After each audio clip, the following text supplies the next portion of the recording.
بسم الله الرحمن الرحيم والصلاة والسلام على رسول الله صلى الله عليه وسلم. إن شاء الله maantana موضوع kalaan ka hadlayaa بإذن الله الكريم. موضوعan waxaa la yiraahdaa تعدد الإصابات. يعني waxa waaye qofka markay qofka maaragtay il iyo sixir iyo jinni markuu isku tago qofka saan oo kale sidee waa xaalkiisa. waxa waaye qofka maaragtay markii arrimahaas iskugu tagaan sixir iyo il iyo xasad iyo jinni markay iskugu tagaan mid baa ugu quwad badan. marka qofka markuu ku yimaado su-aaloon markaad weydiiso waxa uga adag ayuu kaaga bilaabaya. calaamooyinka isha hadday isha adag tahay, calaamooyinka sixirka hadduu sixirka adag yahay, calaamooyinka xasadka hadduu sixirka yahay mid adag. horta badanaa dadka maaragtay oo sixirka ku jiro maaragtay iyo isha badanaa sixirka ayaa maaragtay calaamooyinkiis la helaa. laakiin sixirka hadduu yahay sixir mid khafiif ah hadduu yahay waxa oo isha ay adag tahay, isha xaasidada hadday tahay waxaa kuu soo baxaayo marka qofka aad interview aad ka qaadaysid calaamooyinka oo isha oo xaasidada ayaa kuu soo baxaya. marka adiga waxaa iska dhaadhacsiinaysaa intaadan qofkan qur'aan saarin waxaa la diil garaynaysid oo hadda qofkan qur'aanka oo u saaraysid waa il xaasidadaa ku jirta. insha allah 3 maalmood isbuuc meelahaasay kaa qaadanaysaa is leedahay. laakiin waxaad arkaysaa marka cilaajku dhexda uu kuu maraayo waxaad arkaysaa sixiraa kuu soo baxayo. qofku wuxuu bilaabayaa calaamooyinka sixirka inuu ka sheegto. marka waxa waaye markaas haddana waxaad bilaabaysaa maaragtay sixirka calaamooyinkii si tartiib maaragtay aad ugu baxo. inkastoo anaga daa'iman markaan qofka qur'aan saarayno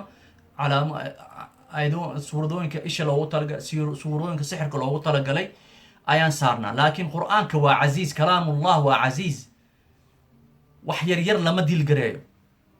marka waxa weyn oo abbaaraya wax yaryaro kama bilaabo. qur'aanka ilaahay subxaanahu wa tacaala waa casiiz, waxyaalaha ugu weyn oo ataagaraynaya markaasuu wuxuu ka bilaabayaa kan ugu xanuun badan oo qofka uu ka sheeganayo aadaya. waxaan yaryaro gadaal ugu soo noqonaya wax weyn ma ah. marka waxaad arkaysaa qofkii asoo cilaajka u socdo calaamooyinka sixirkaas oo ka sheeganayaad arkaysaa. marka waxaa kuu soo baxayo ishii inta xaasidka ahaay way dhammaatay. hadda waxaad la diilgaraynaysa waa sixir, laakiin waa sixir oo nooc khafiif ah, asagana wax badan kaama qaadanayo. marka sidaasaad ku garanaysaa. waxaad arkaysaa qof oo jinni ku jiro, jinni cafriida ku jiro, mid oo inkaar qabo malcuun ah ayaa jirkeeda ku jiro. markaad weydiinayso su-aalaad weydiinaysa waxaad leedahay qur'aanka ma lagu saaray hadda kahor? haay ku leedahay. qur'aanka maxaad dareemaysa markii lagu saaray? waxba ma dareemayn, meeshaasaan iska fadhi, hurda kaliilaad i qabatay, waa hamaansanay. waa calaamooyinka lagu garto qofka inay il ku jirto. laanna qofka markuu hamaansanayo mise hurda ay hayso ay hurda qabanayso marka qur'aan la saaray waa calaamooyinka isha. marka waxay calaamooyinka isha ay ku sheegaysaa garbaha culays iga saaran, wadnaha ay garaactamo, guriga jirkayga waxaan ka dareemaa muxuu ahaay kabaabyan ka dareemaa, hurdada ugu yar. calaamooyinka isha dhan ay kuu sheegaysaa, waana cafriid malcuun ayaa jirkeeda ku jiro. marka waxa waaye wadaadadaas markay qur'aanka soo saari jireen wuu isqarin jiray, wuu isqarinaya. marka adiga waxaad leedahay alxamdulilah, qoftaan arrinteed waa arrin iska basiit, alxamdulilah. adiga maaragtay isha le xooga saara insha allah. isha markay ka baxda maaragtay biidni illah alkariim qoftan way caafimaadaysaa. markaad hal beri oo isqariyo, maalinta labaad oo isqari, maalin saddexaad ma isqarin kara mogta. waxaa leed arkaysaa mid le ilaahay subxaana wa tacaala oo inkaar qabo ka dhex hadlaya oo caytamayo. marka badanaa waxaad arkaysaa dadka maaragtay oo calaamooyin yani sixir iyo ili waxaas ku jiro, tan ugu badan, tan ugu xoog weyn ayaa banaanka kugu imaanayso. marka maxaa aniga badanaan aan u leeyahay walaalay hal maalin qur'aan dadka ma saaro, mana fiicna hal beri qur'aan in la saaro.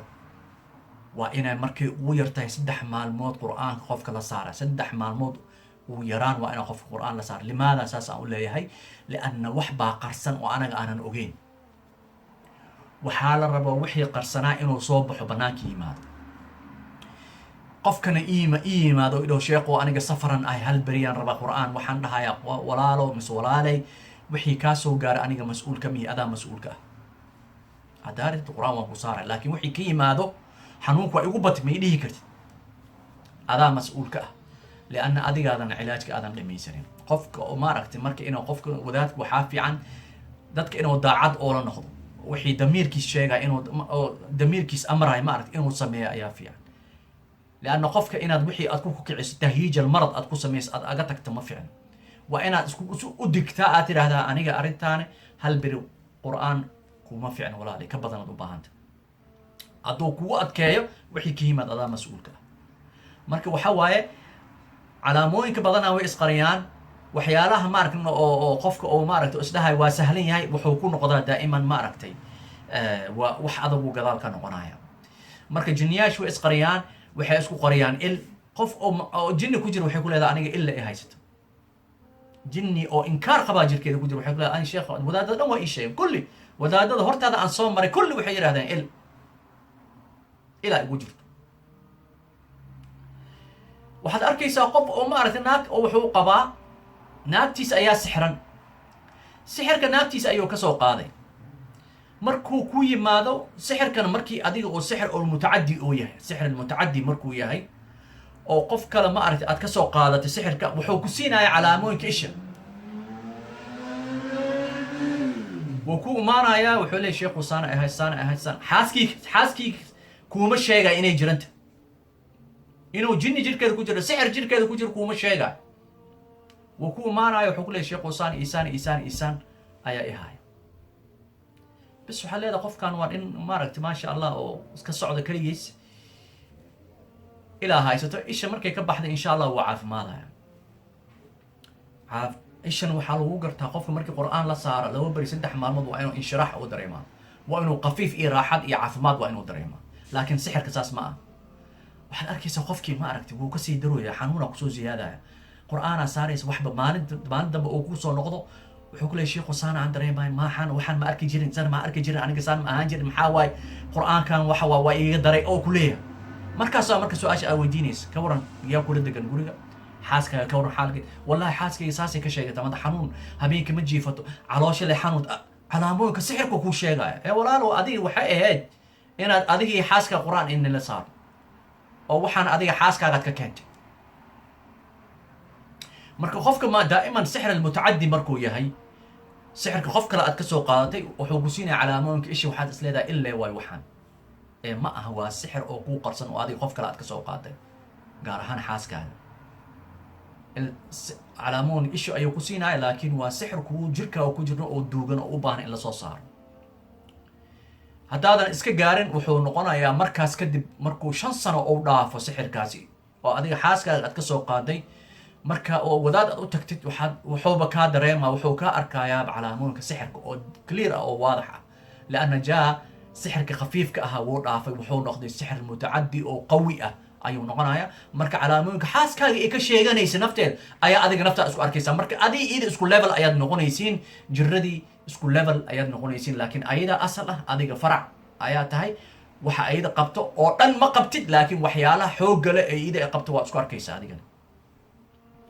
marka saas ayaa loo kala saaraa. sixirka ma aragtay hadduu jirkaaga ku jiro, il hadday jirkaaga ku jirto, hadduu jinni jirkaaga ku jiro, hadduu il xaasid oo jirkaaga ku jirto, waxa uga adag ayaa banaanka imaanayo. ilaa hadduu jinni jirkaaga ku jiro wuxuu soo banaanka soo dhigayaa wixii oo maaragtay oo adiga inuu kugu siro uu rabo, il ayuu banaanka kuu soo dhigaya, waa sixirna jirka ayuu ku jiraa. marka insha allah arrintan si fiican indhaha loo kala furo. ilaahay subxaana wa tacaala idinkana caafimaad idinkugu daro insha allah. waxaa la rabaa qofka inuu kala saaro mar waliba oo jinni jirkaaga ku jiro ha isdhihin ilaa igu jirto oo jinnigii kaa caqli badin insha allah. calaajka isha waa inaad bilowdaa, calaajka oo sixirka waa inaad bilowdaa, waa inaad ku dadaashaa sidoo sixirka jirkaaga ga bixi lahaa. ilaahay subxaana wa tacaala ajir xasanada naga siiyo kelmadan aan soo jeedinay. سبحانك الله وبحمدك، أشهد أن لا إله إلا أنت، نستغفرك ونتوب إليك، والسلام عليكم ورحمة الله وبركاته.